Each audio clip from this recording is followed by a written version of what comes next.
So part of what Jewish mentorship is about placing your own personal story within the larger story of the Jewish people and our covenant with God.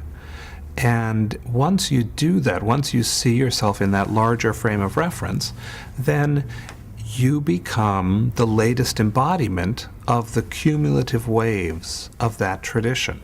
And that means that time, in a sense, disappears. You become the one who lives out the best values and teachings and insights of the Jewish past, and that means they become contemporaries. Once upon a time, Jewish leadership was understood as being this perfect embodiment of everything good, who was distant and unapproachable and impersonal, and who you admired from afar. So Moses on the mountaintop. Classical synagogue architecture reflects that. I like to call those pulpits that are way up high and you have to crane your neck to look at them as being 6 feet above criticism. And these rabbis talk to you from way up on high and they thunder at you, but you never think of them as a human being. And that model of leadership may well have worked, but it doesn't any longer, if it ever did. And I think we always paid a high price for that gap between the personal and the inspirational. And what I see mentorship as being is a willingness to share your own journey. You don't have to be perfect. You don't have to have all the answers. In fact, it's your imperfections that make it possible for people to learn from you, because you are a human being. And you then know what the issues are that the person struggles with, that they need help with. So it's by sharing your own imperfections, sharing your own struggles and uncertainties and doubts, but within that context, not ending there. You don't stop with imperfection and doubt. You then say, but here's where I derive strength. Here's where I derive hope.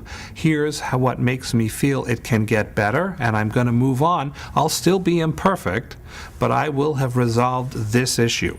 And then allowing the person you're mentoring to then step into that space as well and say, okay, if you've shown me a model for how you did it, then let's talk about different models that might work for me, which might be the same model and it might be different models. But again, it's a mentoring by example, and it's a mentoring in which you're honest enough to create a safe space to reveal humanity and to reveal imperfections. Turning everything into a test is one of the more infantile and regrettable aspects of our culture. Everything gets quantified, everything gets assessed. Anyone who works in an institution knows you can jockey the figures. You torture the statistics enough, they'll confess to anything. So I'd like us to move mentoring out of the test and measure mode. A successful mentor is someone who sees a look of gratitude and affection in the eyes of someone they mentor. A successful mentor is someone who sees the person they mentor capable of doing something that they weren't capable of doing previously. A successful mentor is someone who other people say, oh, go talk to that person, they'll have something useful to tell you.